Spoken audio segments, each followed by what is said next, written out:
സത്യം പറയടാ, ആരാ നിന്നെ അപായപ്പെടുത്തിയത്? ഞാൻ പറഞ്ഞല്ലോ, കേശവൻ നായരുടെ മകളാ എന്നെ കുത്തിയത്. സത്യാണല്ലോ? അതെ. അപ്പോ നിന്നെ കൊലപ്പെടുത്താൻ ശ്രമിച്ചത് കേശവൻ നായരുടെ മകൾ,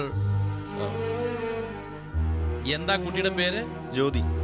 ജ്യോതിയാണല്ലേ?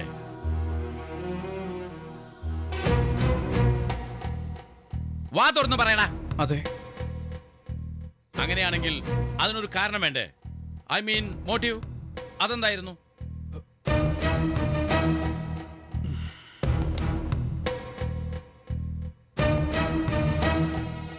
പോട്ടെ, തനിക്കറിയില്ലെങ്കിൽ വേണ്ട. പക്ഷേ അടുത്ത ചോദ്യത്തിന് നീ കൃത്യമായ ഉത്തരം പറഞ്ഞില്ലെങ്കിൽ നിന്റെ ഈ കുത്തിക്കെട്ടിയ പള്ളേലേ ഞാനൊന്ന് ചൂട് നോക്കേ. അവൾ എവിടെ വെച്ചാണ് നിന്നെ കുത്തിയത്? നിന്റെ വീട്ടിൽ വന്നോ അതോ? പറയടാ. സാർ, ഉപദ്രവിക്കരുത്. അപ്പോ നിനക്ക് പല കാര്യങ്ങളും അറിയില്ല. എങ്കിൽ ഞാൻ പറഞ്ഞുതരാം എന്താ സംഭവിച്ചതെന്ന്. അന്നത്തെ ദിവസം നീ അവളെ കണ്ടിട്ടുമില്ല, ജ്യോതി നിന്നെ കുത്തിയിട്ടുമില്ല. വീട്ടുവഴക്കിനെ തുടർന്ന് നീ ഭാര്യയെ കഴുത്ത് ഞെരിച്ച് കൊല്ലാൻ ശ്രമിക്കുന്നു. ഒടുവിൽ ഭാര്യ ബോധം കെട്ട് വീണപ്പോൾ അവൾ മരിച്ചു എന്ന് കരുതി നീ ആത്മഹത്യക്ക് ശ്രമിക്കുന്നു. അതിൽ പരാജയപ്പെട്ട് ബോധരഹിതനായി വഴിയരികിൽ കിടന്ന നിങ്ങളെ ഞങ്ങളിവിടെ അഡ്മിറ്റ് ചെയ്യുന്നു. പറയൂ മിസ്റ്റർ അബി, സത്യത്തിൽ ഇതല്ലേ സംഭവിച്ചത്? സാറി പറയുന്നത് നിയമവിരുദ്ധ അല്ലെന്ന് ഞാൻ പറഞ്ഞു.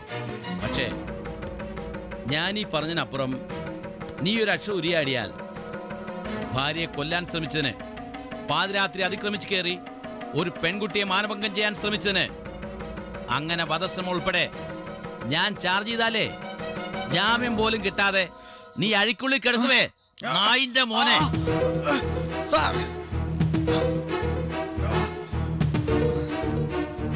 ആ സ്റ്റേറ്റ്മെന്റിൽ ഒപ്പിടിച്ച് വാങ്ങടോ.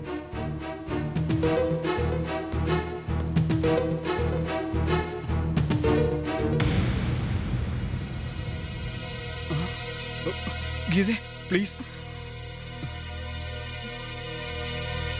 ഇനി ഞാൻ ഒരിക്കൽ കൂടി നിങ്ങളെ കാണാൻ വരുന്നുണ്ടെങ്കിലേ അതെന്റെ മോനെ നിങ്ങളുടെ ജഡം കാണിക്കാനായിരിക്കും.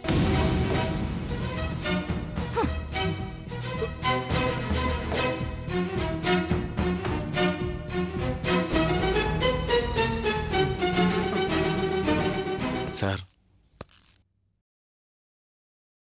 അങ്ങ് ഞങ്ങളുടെ കുടുംബത്തിന്റെ മാനം രക്ഷിച്ചു. നന്ദിയുണ്ട് സാർ. ഇതൊരിക്കലും മറക്കില്ല. വേണ്ട, താൻ ഒരിക്കലും ഈ ഉപകാരം ഓർക്കരുത്. ഈ കുപ്പായിട്ടുണ്ട് ഞാൻ ചെയ്തത് നിയമവിരുദ്ധമായ കാര്യമാണ്. പക്ഷേ കുറ്റബോധമില്ല. ന്യായം നടപ്പാക്കാൻ എപ്പോഴും ഉടയ തമ്പരാൻ ഇറങ്ങി വരാൻ പറ്റില്ലല്ലോ. അപ്പൊ പിന്നെ എന്താ ചെയ്യാ?